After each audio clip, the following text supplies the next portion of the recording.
Hey everyone, welcome to Books and Brew. See. It's the end of the week. Thank you. I feel like I bring this exhaustion of energy to every stream that I do on a Friday. I bring the same one for Oris, and I bring the same one for here. It doesn't change. Yawn by nature. I'm growing a baby, so now I have a better excuse. But I don't know if you get to get that excuse, because you used to do that even way before. I said now I have a better excuse other than I'm just tired and growing a human. I guess so. A pretty big human by the looks of things. Well, for your, I guess, I'm not sure if you decide to hide it, but it's not being shown. Well, no, I don't decide to hide it. It just cuts off right there. Yeah, it cuts off right there. I just don't like... Oh. Man. Hi, Caleb. You're on stream, buddy. Oh, sorry. Hit the mic with my boob. Well, a few things for Books and Brew. First of all, we are partnering up with our good buddy, Mithril Dave. Once again, very awesome friend of the show. And we'll be showing off in our social media a couple of really hopefully we can get some really good glamour shots of his Kickstarter brand new dice set. We're not being lazy, Dave. I just need to figure out the right background stuff. And our house is a little baby crazy right now. We're getting there. We're getting there. Dave, if you're watching this, we're not streaming. So one big announcement is that we're not going to be live tomorrow for Magic at Mosted. But that's a good excuse to go out and find some outdoor glamour shots for these amazing dice. They look goddamn metal.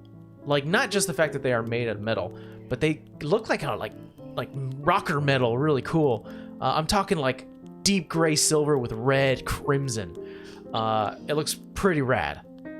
So good on that, quality make on that as well, and it has such a beautiful sound when you get to actually roll them. I thought it was gonna hurt my desk, to be honest, but they roll nicer than like my heavy duty, like the ones that sound like I'm gonna break the table. You had I think majority was positive, but it was like 17, 2. No, I got something. one low roll, and then I got 2 19s and a natural 20, and one of them, I think it's the D6, rolls really low, but all the rest like roll really high, so that works well for me. But I think you're gonna be the one that's rolling them, not me. We'll see. But regardless, if you haven't checked them out, go ahead and check out Mithril Dave, Mithril Armory. They're on YouTube. They have their own website, not YouTube, Instagram. They might actually have their own YouTube channel. Instagram, Twitter. I don't know if Mithril has their own YouTube channel. It used to be Real Smith that he was a part of. Yeah. So separate entity, but he has the new Kickstarter going right now with the dice. From what I understand, though, there's multiple sets. Like, we'll put more information when we do the post, but like there's more than one set I think you can choose to back. It's just like the metal set of like type. And then I think if you donate it early, you get like a little special bag. Go check them out. Mithril has our entire support. They're really good friends of the show. Dave has showed us nothing but kindness and honestly, super giving.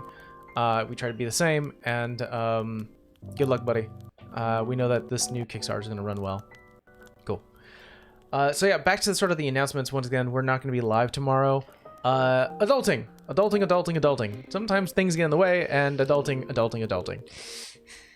But that doesn't matter. We're we're kind of midway through. Well, let's talk about that for a moment. Obviously, I believe already, Short Rest episode 59 came out. I don't know. You're the one.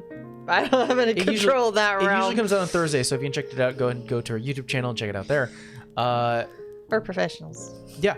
But no, I'm fairly certain that episode 59 came out, and we've went into some detail. And I think it's safe to say it now. What some of the big changes that occurred. I think you wait for him to say it, but you could hint at the possibilities, because he said that on the podcast. Sure. Okay, then we'll keep it secret till next week. But I think we can confirm that Rolly, Steve's character, has decided on Ixnay the Warlock. What class? Excuse me. What class? Class. What you mix class and race? What class is going to replace his Warlock levels? That's 2 levels. Has to be replaced with actual classes that he can actually subclass into. The only reason he was able to do Warlock is because of a boon that he now forgoed. It's gone. Again, still the light bulb on both your heads that went off. You went, what? And he went, idea. It's funny because we had this discussion before, and I think Steve as a player had an idea what he wanted to do with his character. I think he really wanted to make use of Hex, which is a bonus action that allows you to attach like this concentration spell, and it deals an extra d6 of damage when hit on every hit. And the other thing was that I think he wanted to give himself some kind of range. And of course, when you start to get high levels and you sort of subclass into a spellcaster, your cantrips level up with you, not just your spellcasting subclass.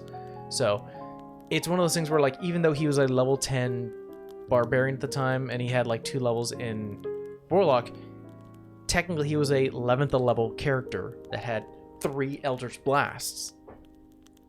Problem is, he couldn't use it. He generally didn't, because he's the frontliner. And I think he realized that. Well, I feel like both of us are. Like, both of us will take a hit. I know how to buff and, like, from the back if I need to be, but generally, somehow, me and him always end up in the fucking front. So... You're the highest cons, you're the highest ACs. What do you think? Yeah. You have an AC of 20. Hey, I worked for it. 20 or 21? 20. That's still high. I'm working on that. Sure. I don't know how else I'm gonna do it, but I worked on it this much. Technically, if I did, it's not Sanctuary. Oh, Shield? No, Sanctuary. No. Shield of Faith. Yeah, Shield of Faith would be like a +2, so it'd be like 22. 22. But I generally don't, because it's like... It's a concentration spell. Yeah, it's concentration. She doesn't have Warcaster on her, mainly because I was trying to get stats up. Like, maybe I'll take Warcaster the next time we level up, but I'm like... You guys are level 13 now. When do you get your next choice of ability score improvement? I don't know. I've learned how 16. to calculate my HP and all that crap, but I don't do I don't check the levels. At 16 is where you'll get another 3 levels. Yeah, another 3 levels. Well, because I think you just got it too. I think for 12 I got it. What did you upgrade at 12? Or what did you give yourself? I think wisdom. Oh, it was either wisdom or con. I think you give yourself wisdom because you're now kind of your spell DCs are higher. Maybe. I think that's what it is. I thought it was wisdom the time before that and then con now because I said, oh, she needs to be a little bit more constitutional. Don't you have like a... I have a +2 to con. You have a +2 to con? I don't remember where I started. Here, hold on. I'm pulling up slideshow. I have everyone's stats here. You have an 18 wisdom now. I think you gave it to wisdom. No, you gave it to con. Yeah. You gave it to con. The proficiency, the weird thing you granted me, I based it in religion. I know you so well, Amber. What? I know you so well. Every character you've ever played. Always, now when you started off, obviously it was like, what do I choose? Now I know. You are a con woman. No. Yes, you are. Cara didn't level her con for a long time. Remember what I just said? Is that in the beginning you didn't know. Yeah. But now, in her one-shots, for Vera, you are a con woman. And even for Vera, even for Cara, you took tough. Yeah, because she was squishy.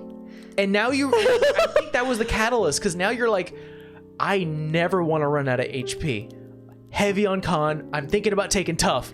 That is you. You always do it. I made, what's her face? Cass? Yeah, she's squishy. Mm-hmm. She's not con. That was the one time you dabbled in a non-beefy character. And honestly, I haven't seen you do it other than that. You were a con woman. I think Admit it. Well, because it was funny because I never wanted to be up in the front as a druid, and then now I'm like fucking in front. Yeah. I'm still really not in front with Kara though. Kara, She's no, you're very in the much. back. She's Yeah. still range. She doesn't try to be in the front if she doesn't have to be. Which is smart. But like at the same time, because nobody wants to be in the front. I feel like nobody wants to be in the fucking front. Like, I think this is the first time, and obviously I haven't played another campaign with Steve other than the one like we first started, that I've fucking seen Steve try and be up front. I know damn well Temple don't want to be up front. The very first time I've seen her do that was the Paladin, but she's always been a squishy, no offense, Temple, a squishy character. Like from there on out, has been like a sorcerer or a warlock or something that is glass cannon. Like, yeah, I'm powerful, but in a different way. I'm not up in the front though. I certainly feel that Temple has definitely really folded into this arcane trickster rogue nowadays. Because you showed her new tricks. Well, because she was like, wait, I can do that? Yeah, it's funny because it's almost like, yeah, I guess you're right, because it was almost like showing her by, you know, like by example, because Leon was an arcane trickster rogue and he was doing all these cool things with his mage hand, and then all of a sudden Temple's like, I can do the exact same goddamn thing, and started to get sneak attacks when she's soloing a monster. You know, I was like, yeah, you could do that. She's like, fuck yeah, I'm doing 40 points of damage per turn. I think the longer I play, the more my, I don't know, I guess stance on D&D changes. But there's nothing really in a rogue that I find fascinating. And not to say, like, for me to want to play it. Like, for other people, it totally works for them. Like, what they do for the characters makes me laugh. Or, like, it's just, you know, overall, like, a good character for them. Other than that fucking weird-ass idea I threw at Nick about being a druid that was also part rogue that stole sandwiches as a chipmunk and had a little tiny sword. That was the fucking hilarious thing that I could like think of doing with that. And that was me with no coffee and no breakfast up very early thinking this would be fucking hilarious. I should tell my other DM this. And then he was like thinking I needed to get sneak attack on a guy that I was stealing a sandwich from. And I'm like, no, I just want to steal his sandwich, maybe like stab him with a toothpick sword, and then like I think the funniest part of that story was that our DM actually sat down somewhere and went through his book and was like, is that possible? And then he started to break down. He's like, technically you need a finesse weapon. And you're like, I'll take a toothpick. And he's like, yeah, because he was like, oh, well, it melts into shape. I'm like, yeah, but if you drop the toothpick, wild shape doesn't just happen. You have to make it happen. So that's why I was like, oh, she'll have this tiny little case on her. Put it down, a wild shape, pick it up, and then that'll be her little sword. So she can go steal food and go back into a wild druid. Not like the traditional, like, oh, I either am a hermit or whatever, but like she's just like wild. That's how she is. But this is her understanding of how she works society. Like, she's not trying to hurt people. I mean, you may get a little shank with a toothpick, but like she just wants enough for you to drop the sandwich. But all of this stemmed from your kind of like disinterest, other than this really kind of weird quirky moment of rogues. I played a rogue, Genki. Oh, not Genki. What was his name? You're thinking Janky. No. Treve. Oh yeah, Treve. I played Treve. No, the one that I thought you did the best with, which was the scariest, was the one that had the gun in Nomad, because he was a rogue, and I think he was a mastermind rogue. Yes. But he didn't look like, or you didn't make him look like a rogue, a traditional. I say that because I feel like most people, when they do art or whatever, they're thin because they're stealthy, or like they try to make them more of like a lean build because they're fast, which makes sense. Like if you were doing that kind of work, you probably would look like that, because you're not gonna be like Arnold over there trying to fucking stealth. I need to look up what that guy's name was. Oban? No, was it Oban? I don't know. It's in my notes from way back, but he was one of the people we had to take out. He was the one that shot my character in the back, and it like terrified her because she didn't know what that was. But That was the most interesting yet creepy ass version of a rogue I've seen, and that's including Critical Role. Like, don't get me wrong, I liked Bax and Vex. That's why I said I enjoy other people and how they play their characters. For me, I can't do that, but I thought that was the most interesting because Shady, because he was very cunning. He was kind of beefy, not too lean, but he used everything he had. So that's why I thought he was a very interesting rogue, but he wasn't like a Obasan.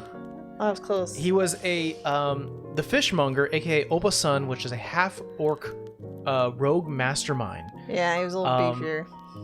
He was, yeah, you're right. He was, I think when I created him, he had I think strength was his second highest stat. So it was dexterity, obviously, strength, then it was intelligence, and then I think con was like fourth, and then intelligence. I think wisdom was his lowest stat. Because I had to give a dump stat somewhere. And the great thing, I thought about this a long time ago about making a half-orc rogue. Half-orc rogue. Mainly because rogues generally are squishy. Because, as you've said before, they are necessarily glass cannons. They come in, they hit you hard, bonus action, disengage. You can't hit them back, or you have to spend an entire turn to rush them. That's what I'm saying, Shady. He was like a different type of rogue. So I was like, oh, that was the most interesting I've seen. And the scariest thing about Obasan, which is, again, I'm really sorry, is a NPC villain that I made for our home game that was years and years ago. He came from Nomad, which is a now in canon archipelago within the Magic at Mosted world, this sort of canon world, where the archipelago was essentially highly technologically wise, built up like isolationists people. They just built, invented, got new things. They had all the resources. Their entire islands offered everything to them, which is why they grew quick, but they kept everything to themselves. So they had guns, and that was the biggest thing that I think. That's what I said. I said Iris. Magic at Mosted we understand, or Rolly now understands, and Vera understands only by trade because of what her dad does. Like, what it can do, but it's real base knowledge. Like, you point, you shoot, it hurts. It can kill you if done right. Like, she's not like a gun buff. She just understands how it works. But like, Iris didn't. She was from the water plane, and that's why it scared her, because it was just like she didn't know what that was, and not because I didn't make a dumbass Triton, and I didn't make like a broody Triton. I very much made her like aerial, but a little bit more hands-on, I guess, in the sense of fighting. But yeah, I think it was just something that they never seen before, and she's like, it's not magic, and he just shot me in the spine with it. Yeah, and since it was a mastermind rogue, he would deal like a lot of crazy damage. And because it was a ranged weapon and that was his main target, was that he would back up, get some real distance from you guys, shoot, and then shoot again as a bonus action, and then back up again, and it's like, you can't touch this man. And that was the scariest thing. And even in the point where you do take him down, you're like, you hit him with a critical hit. Yeah, like, he's got half orc resistance. He's back up, and he's about to make a mad dash out of there. Yeah. So it was a scary moment. So rogues are fun. I feel like rogues are fun. No, that's what I'm saying. I don't got anything against them. It's just I don't personally want to play one other than that goofy ass idea I pitched Nick, and it was for pure fucking fun. I don't think I could do that character for a whole campaign. You know what I'm gonna do? I'll make a one shot where you can play as animals. I'm just not interested, Shady. I could give a shit less, like, for me to play. Like I said, I enjoy watching other people do them and how they, like, grow with their character. For me, that's just not a thing I'm interested in. I think at this point in my life, because I've DM'd, I played so many NPC characters where I got to get a little taste of, like, how a rogue could play, or how a sorcerer would do things, or how a warlock handles things. I don't care about. I'll play anything. Yeah, you don't care. I just think it's not like. I mean, like I said, the more I play, and obviously the more years I add onto it, my perspective changed. Because I never wanted to be a fucking warlock. I didn't see the point. I didn't like when I first started, because I was just like, oh, they're squishy, and then you have to do the spells at this level, and this level. But I think they're more fun, obviously when they level up, but also like to like kind of fuck around with their backstory. Like you could really build a backstory for a warlock. Not that you couldn't some other way, but like you could fuck around with your patron, how you got there, when you got there, why you got there, even if you want to fucking be there. But Before we're gonna get into wizards right now. That's the whole point of this stream. I'm gonna try to reel this back, but to Shady's thing, Kinder Rogue. I thought somebody was one. I'll say this much. I very much dislike Kinders. Or Kenders, however you want to say it. They were annoying. I feel like they're annoying. I'm gonna read out a little snippet of what it says here. And I feel like it's just a way for a player to play the worst aspects of any character. So here it is. Loud, annoying, repetitive. Here's the personality of a Kender. Kenders have no concept of ownership, and they tend to, and they put this in quotes, quote unquote, borrow objects which they never return. They do so not out of necessity, sometimes for fun. To a Kender, there is nothing morally wrong about this because the concept of ownership is non-existent. They also have little sense of danger, being like numb to it when they're curious. The expectation to this is that the afflicted subrace of a Kender, who turned paranoid by corrupted influences by evil overlords, regardless, Kenders are characterized by their tendencies to behave like children. Telling them not to do something will make them prone to commit it. Their boredom can push them to do awful things, and they can endanger everyone around them as well as themselves. Who the hell wants to play this? The guy that wants to be the asshole. Yeah. Or the girl that wants to be the asshole. But I'm just gonna say, we played with a lot of rogues that have some of those tendencies naturally that don't quote unquote mean to, but still have them. You know, where I'm just like, don't touch that.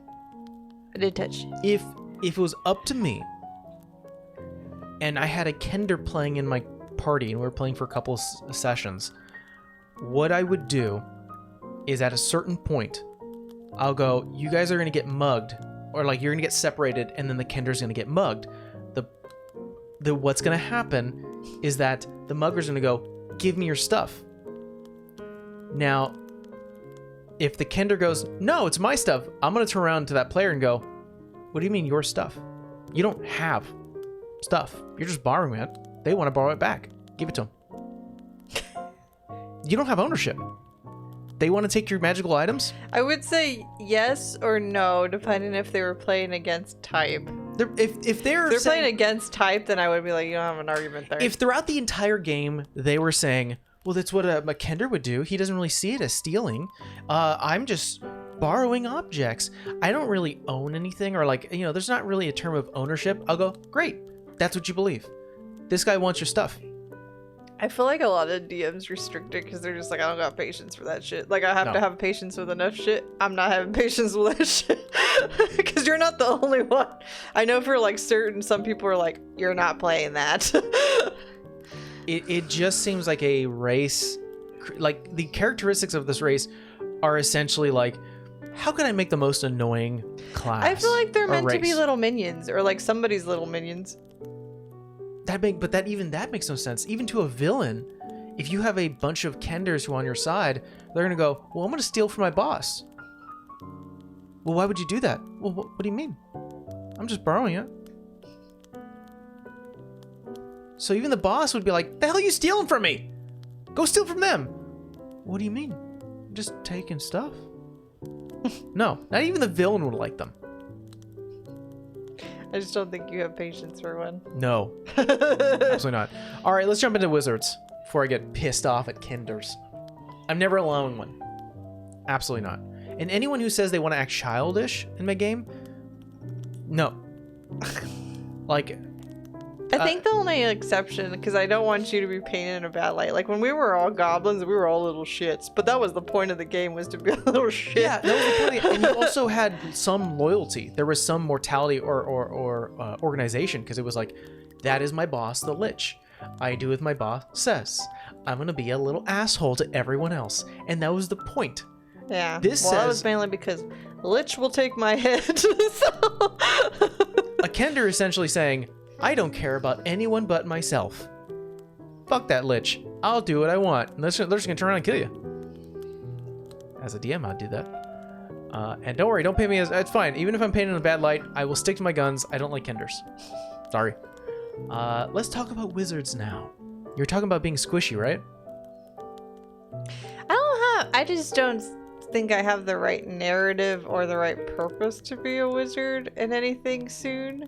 So that's why I was just like, I don't write them off. Like, I feel like it would be fun if I found and manipulated a class like the way I wanted it to be.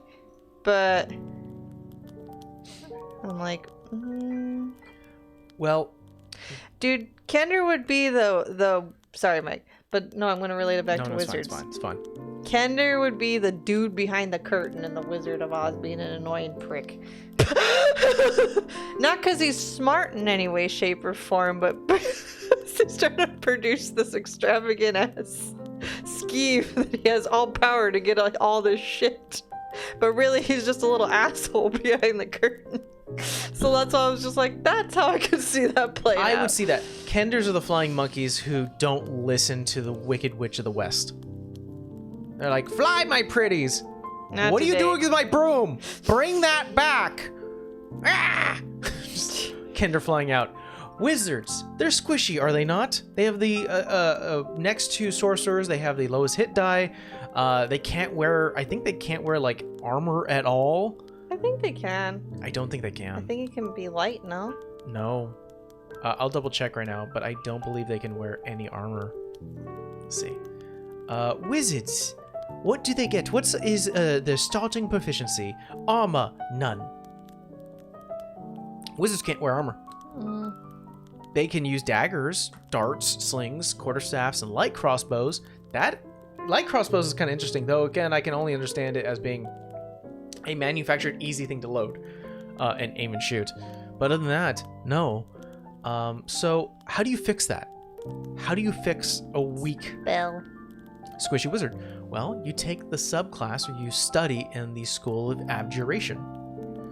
Abjuration essentially is magic that blocks, banishes, protects. It is a detractor, someone to avoid getting hit, and if they do get hit, to maybe absorb a little of that damage so they don't die, because they're squishy. They're squishy little magic people. At second level, you get a thing called Arcane Ward.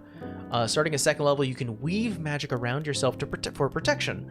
When you cast an Aberration spell of first level or higher, you simultaneously use a strand of that spell's magic to create a magical ward on yourself that lasts until you take a long rest. So essentially, it's there until the end of the day, until you lose it. The ward has hit points, and it's equal to twice your level plus your intelligence modifier. So if you're level 5, you have 10 HP plus your intelligence modifier. So let's see if intelligence of 4 or a plus 4, so that's 14. The intelligence of 4, yikes. Yeah. Whenever you take damage, the ward takes damage. Instead, if this damage reduces the ward to 0 HP, you take the remaining damage. Essentially, it's like a temporary hit points. Oh. And the funny thing to me here is that it's not labeled as temp HP. It's your ward. So you technically can also stack temp HP on top of this. So you can be like, I give myself 10 temper HP, that takes it, then your ward takes it, and then you take it. So this is very much like buffer. While the ward has 0 HP, it can't absorb damage, but the magic remains. Whenever you recast an Abjuration spell of first level or higher, The ward regains a number of hit points equal to twice the level of spell that you cast. So you can slowly recharge it. Slowly. So it's a way for you to really buffer yourself to, you know, if you do get hit, you get an instant temp HP. It's a fun way to essentially give yourself more HP without having to really invest in con. So that's nice. I still suggest that not be your dump stat though for a wizard. Yeah. I mean, like, I understand like what you're going for if you're a wizard, but maybe not dump on that constitution. Give yourself a boost, please. At 6th level, you get a thing called Protective Ward. Starting at 6th level, when a creature you can see within 30 feet of you takes damage, you can use reaction to cause your Arcane Ward to absorb that damage. If this damage is reduce the ward to 0 HP, the warded creature takes any. So essentially, you don't have to give it to yourself. You can have it up, see when your friend is about to die, and throw it to him or to her. Well, when we played Vesta and Var, that was a pretty good dynamic, just because she was up front and you were like you were the one that did the buffs. Always. It was so much fun. It was like, haste, perfect, boosted, fuck yeah. I'm like, now get obsessed. 3 fucking attacks. At 10th level, you get Improved Abjuration. When you cast an Abjuration spell that requires you to make an ability check as part of that casting, such as Counterspell or Dispel Magic, you can add your proficiency bonus to that ability check. So, at 10th level, what is your proficiency bonus? A +4. So you know when I say you do a Counterspell and it's like, roll a d20, add your Wisdom modifier. This will be, roll a d20, add your Wisdom modifier, and include your proficiency bonus, which would be, what's your Wisdom score right now as Vera? Vera? It's a +4, no? Yeah. So you're 13th level. I think she's a +4. So it's a +5. So 4 +5. So essentially you'd be rolling a d20 +9. And you're trying to beat that counter spell. So once again, just don't roll like dog shit and you'll be okay. Yeah. And the whole point of Abjuration is to deter. This is a great deterrent. You're almost guaranteed to have a higher chance of dispelling. I feel like counterspell, like, I know people are like, oh, attacks and this. I'm like, no. I feel like counterspell, regardless of class, like, if you can get it in some way, shape, or form, this is a pretty clutch spell. It's really good. Counterspell, dispel magic, detect magic is kind of meh, but like it's good for like traps and shit. Evasion, dodge, and then like just the able to half shit as a barbarian. It sounds like you're talking about an Arcane Trickster Rogue. No, I'm just saying like abilities that are like super that are really out. Yeah. Definitely useful. And the last thing you get is Spell Resistance. At 14th level, you have advantage on saving throws against spells. Furthermore, you have resistance against the damage of spells. Any damage given to you, regardless of what it is, you have resistance to it. Necrotic, resistant. Radiant, resistant. Force, thunder, fire, cold. And you have advantage on all these. You are essentially, you become like Fae. Because I think there's certain Fae monsters that have advantage naturally against magic. Hags do. Yeah. You just gain that ability. You're now advantage. I think what's interesting is what's her face is Fern. How so? But mainly because, sorry Ashley, but Ashley's still trying to figure out how to play Druid. But no, I mean like the interesting aspect of like she is this satyr, but she's huge and she's very, I guess, bodacious is a way of saying it, as like curvy female figure, but essentially she's a goat person. I was just like, that's interesting. Most art of her has made her very well endowed compared to the other party members. Yeah. Well, I mean, her own art's like that. True. But just like, it's interesting that like she went the route of like Fae is chaotic because it is known to be chaotic. The Feywild is most of the time, depending on your DM, is pictured as a chaotic fucking place. Can we share what our DM sent in our I mean, we group knew message? that. We knew that, Can we though. share that? But it took him years, because I've had that spell for years.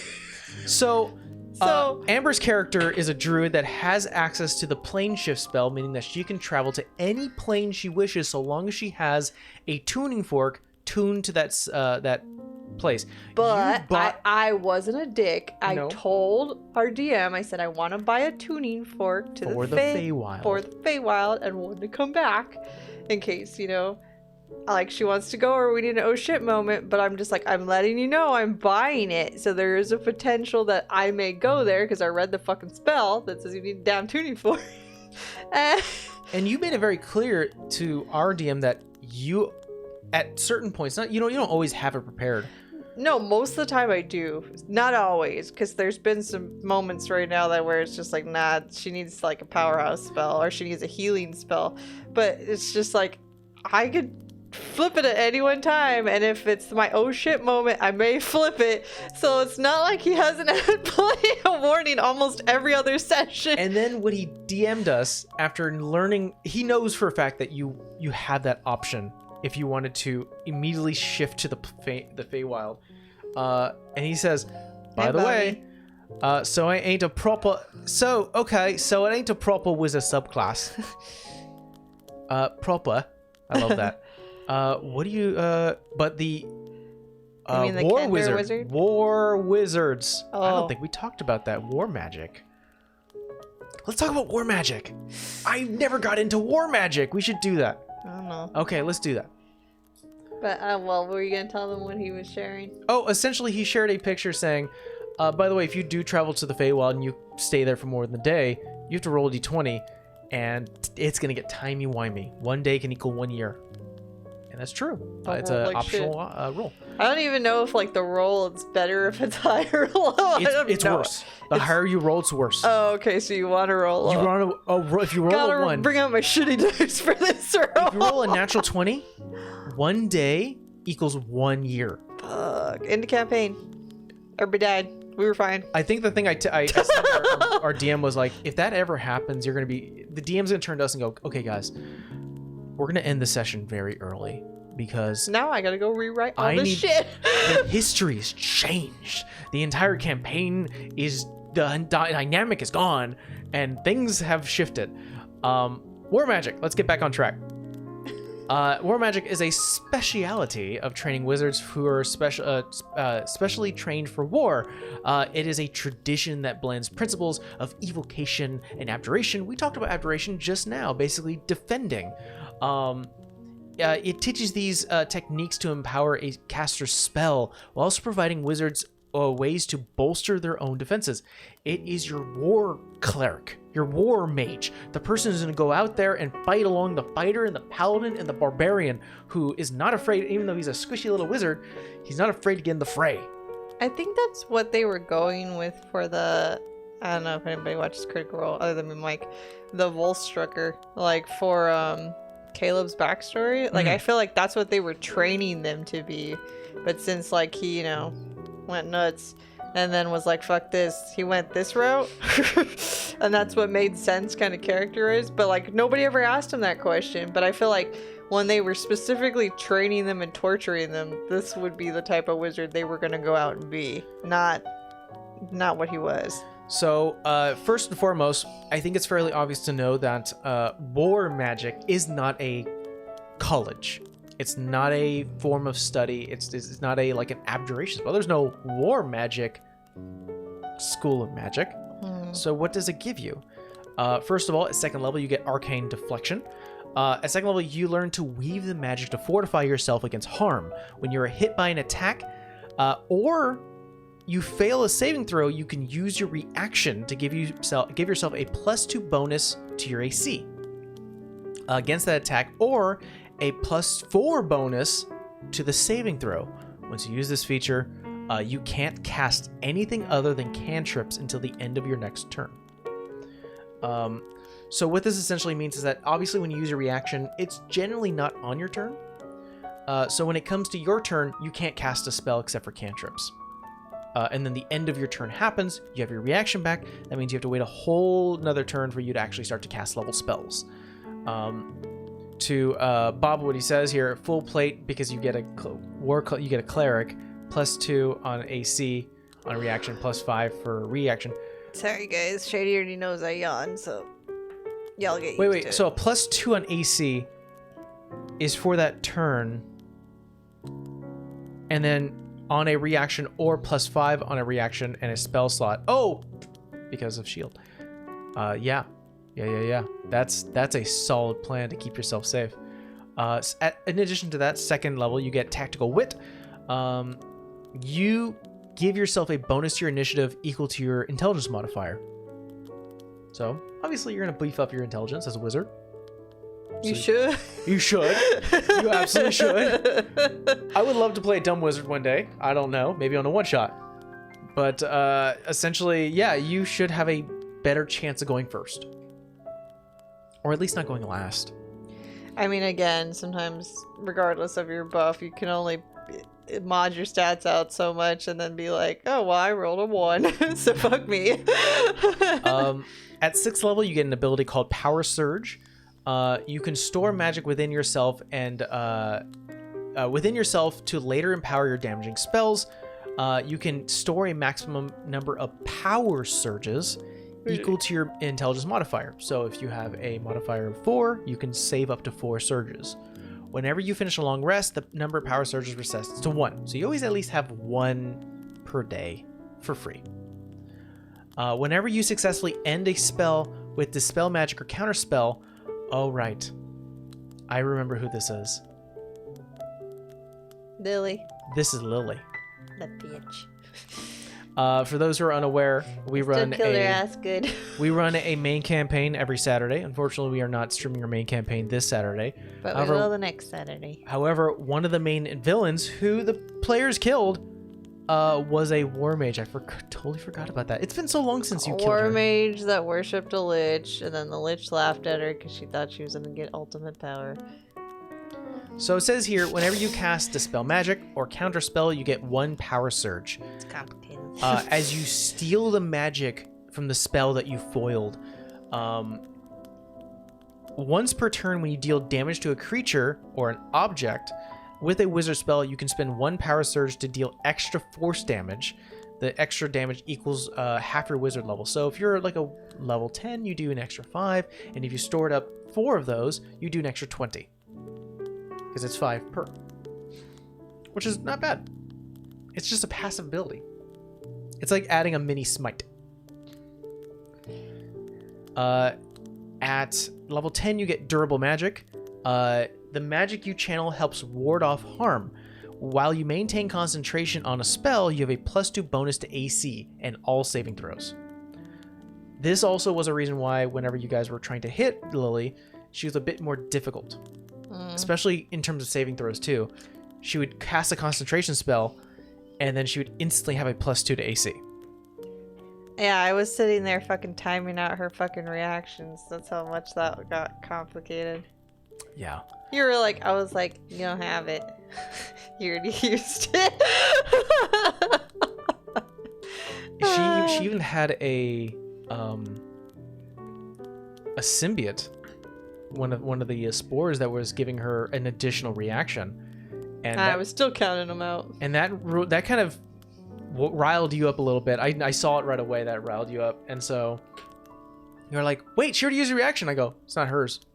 And you were like, "Fucking shit!" But still, you killed her. Just mean I had to get smarter about counting them. That's all. Yeah. The last ability that war mages get, or war magic wizards get, is Deflective Shroud. At 14th level, your Arcane Deflection becomes infused with deadly magic. When you use your Arcane Deflection feature, which, as a reminder, it is whenever you use your reaction to give your +2 to AC or +4 to saving throws. So whenever you use that, you can cause magic energy to arc from you. Up to 3 creatures of your choice within 60 feet of you takes force damage equal to half your wizard level. Once again, kind of a passive thing. It doesn't actually have here that it has a cooldown. It doesn't say once you use this ability, you can't use it again. It said every time you use a deflection, damage happens. There is no roll, there is no save, damage, which is really cool. So it's like free damage that happens, which is very smart, especially if you're a war mage in a war scenario. You want to hit multiple people. It aims for 3 people. Good. Any comments on the war mage? I already made my comment about both scenarios, about Lily, and then what I thought the other people were going to try and be in Critical Role. Well, now you kind of understand why I chose war mage for Lily's, because again, she was part of an army. Well, she was a general. She was a general. Makes sense. Yeah. Can't be squishy general. Nope. Although, she just let people die left and right, but whatever. Anyways, we're going to go through one last subclass and we'll call it a day. And I'm going to give you the option to choose which one. Would you like Divination or Conjuration? I'll go Divination, because I don't feel like too many people do that one. I actually disagree with that. Not to say that I'm not... That's just because I never played with one. Yeah? They're really cool. They're really cool. So, I don't really see it. I mean, unless, somebody else does it, and even, mainstream people like Critical Role or Dimension 20, I don't feel like... Abigail, who was the one who had anxiety? Siobhan played her. Oh, she was a Divination wizard? She was a Divination. Okay. I think it's weird because they never... the only thing... no knock on Dimension 20, because Mike actually got me into them finally, but... They're great!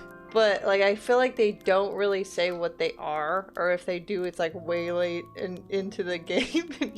The only one that I feel like they purposely made sure to do the classes on was the 7 Maidens, because that one was, front and center all the time. Mm-hmm. It almost became like a meta thing, where it was you talked about your class like it was a real thing. Mm-hmm. It was. It shaped you. With that game. Yeah. Or at least for that game purposely, but, I've said it numerous times. I think I'm going to sneeze in a bit, but I think Matt is a great DM and Brendan is a great storyteller. Sneeze is coming. I could feel it. I think they both are. They just bless you. The way they bless you. The way they do it is totally different.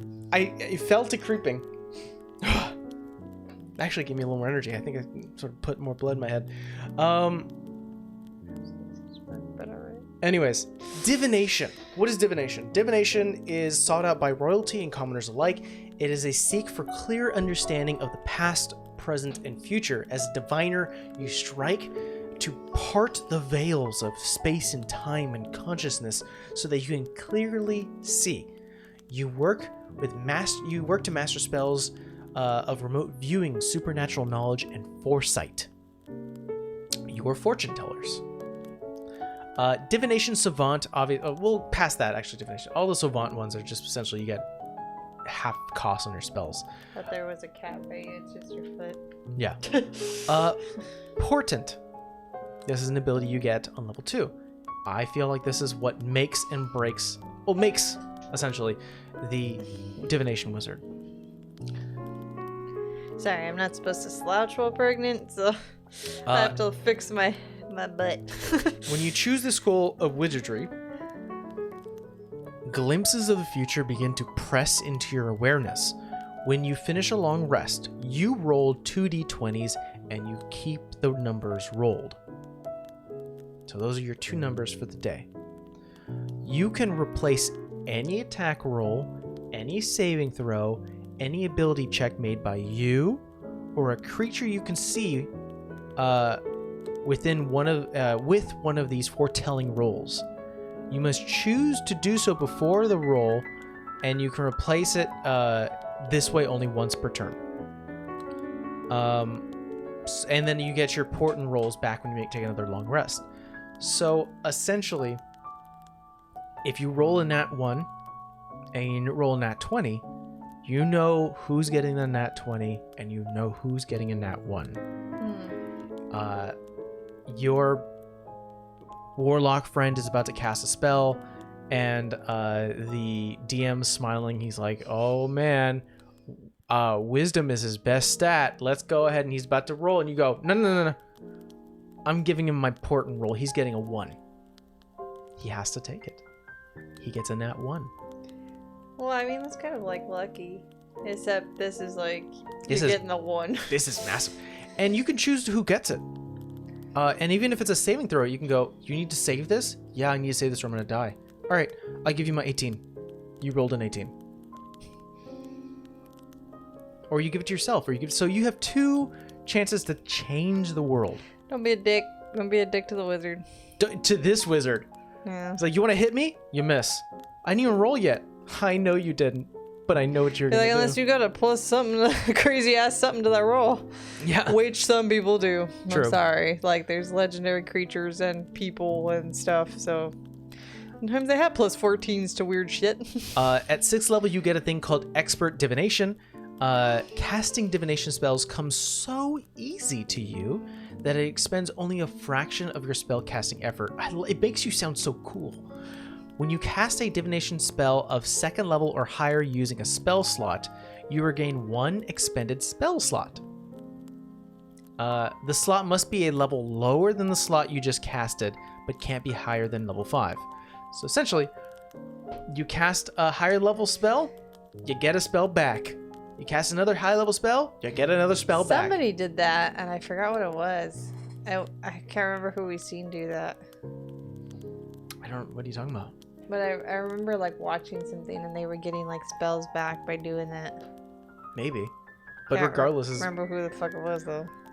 it's one of those things where like this is so useful. You cast an attack spell, and you're like, I need to get that back, and I also need to see in the future. Foresight, I get that back.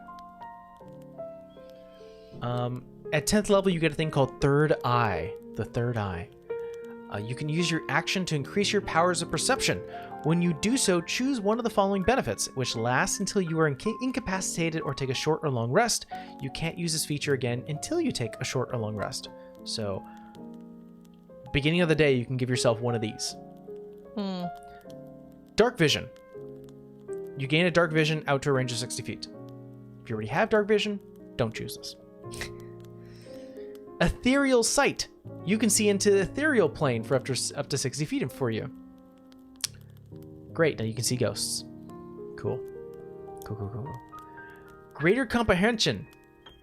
How'd you say it like that? I don't know. Greater Comprehension. There you go. You can read any language. Beginning of the day, you wake up. I feel like reading everything. Now I know. See Invisibility. You can see invisible creatures and objects within 10 feet of you that are within line of sight. That is helpful, being that you're squishy. Somebody trying to let a hit on your ass. Imagine. And so if you're like, oh, we're about to go into a ghost-infested area, I don't need dark vision. Let me go ahead and just take a seat, take a short rest, and close that eye, reopen it. I can see invisible creatures now. And the last thing you get at level 14 is Greater Portent. The visions of your dreams intensify and paint more accurate picture of your mind of what's to come. Now you roll 3 d20s, and you get to keep those. Oh. I mean, you get to keep them? So essentially what you do at the beginning of the day, get 3 d20s, roll them. Those are your portent dice. I think this is how they're adding stuff like this into the Starstruck or Star whatever the hell in Dimension 20, because there's a thing where she can roll the 3d20s. So I think they're adding in aspects of it because that's a saving. She's doing like advantage. Or she's doing like lucky. This is you roll. I'm gonna actually this will be really cool. I'm gonna do an experiment. Good, because I don't feel like getting my dice out. No, totally fine. And to Shady is that's OP. Hey, Divination Wizards. I have 3, I think, d20s here. Oh no, I have them here. It's actually kind of very well known that some DMs don't allow some DMs don't allow Divination Wizards because it's telling the future is very, very risky. That big one always rolls kind of for shit. For your portent dice, you never want to get a middle. You always want to get low or high. Oh, I got a middle. And a low. Okay, go ahead and tell me what you got. I got a 10. Okay. That's a 5. That's kind of hard to tell if it was a 2 or a 5. Okay. 5 and a 17. 5 and a 17. Those are some okay rolls. So essentially, you 10's down the middle. Yeah, it's kind of difficult to tell whether or not someone's gonna lose or not. But essentially, you can replace someone's final roll with any of those. I have a 7, a 5, and a 19. I did better than you, kind of. Hell no, you didn't. I got a 7, a 5, and a 19. Those are 2 failure rolls. I'm giving those to my enemies.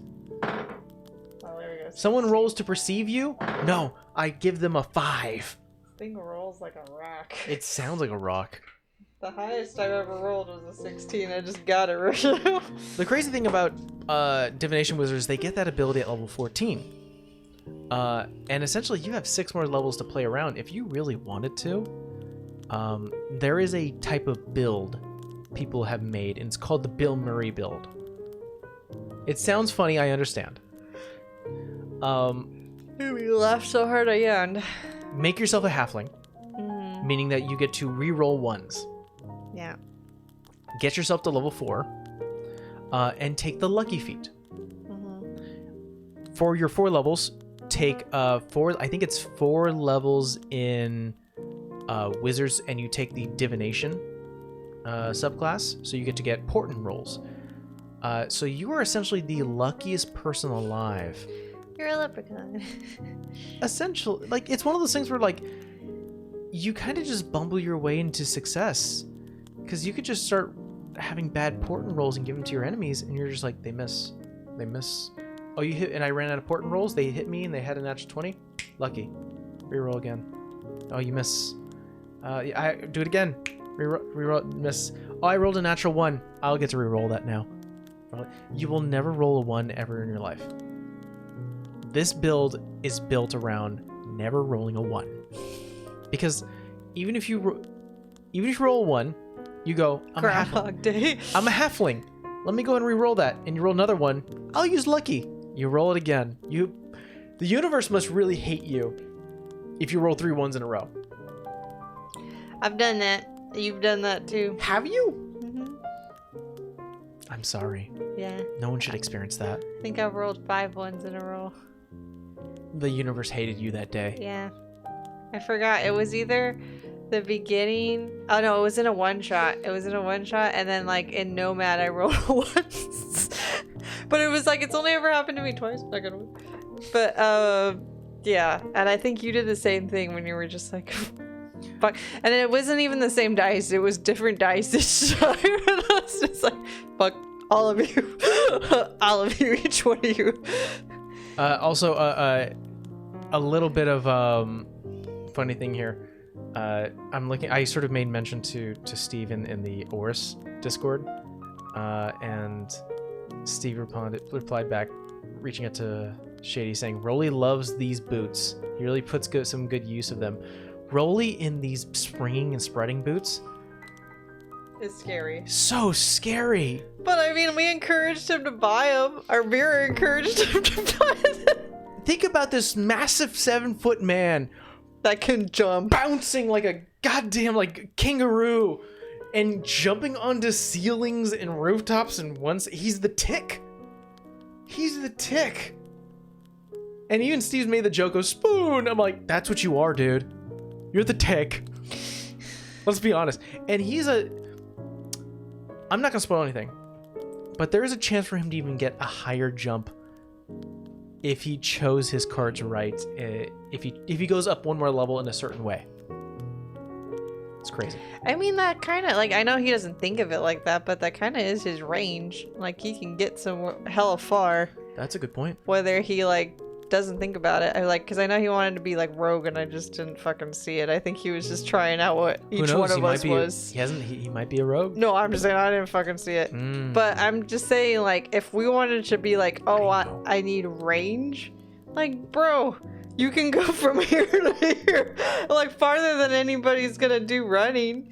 Like, they'd have to dash and use their action, but, like, this is just you using those damn boots, so it's just like, you know, that's your range.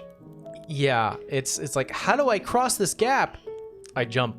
Yeah, he don't have to knock down trees no more. He just fucking jumps. Because that's what we were doing. Oh, it's right. He was jumping real He's high. breaking shit and using it as a bridge. Now he can just like jump and take his wheel. He's big enough. Yeah. He's got a 20 strength, so no problem. All right, guys. Well, thank you so much for joining us. We're gonna call it a day. I'm so sorry that we're not gonna be streaming tomorrow, but we're gonna have another one of our reruns go on, one of our one shots. Yes, the Joe Pie one shot. The Joe Pie with Mithril Dave, Careful Cantrip, and Burnt Toast. Or Burnt Loaf combo. She's like burnt toast on one thing and burnt loaf on another. Is. So I get confused. I'm sorry, Loaf. She's burnt bread. Burnt bread. I love you regardless. All right. We'll see you guys next week for another live Episode 60. We'll do another Books and Brew 4 then, but regardless, we're gonna go back into Magic and Mustard next week. So, Yes. laters.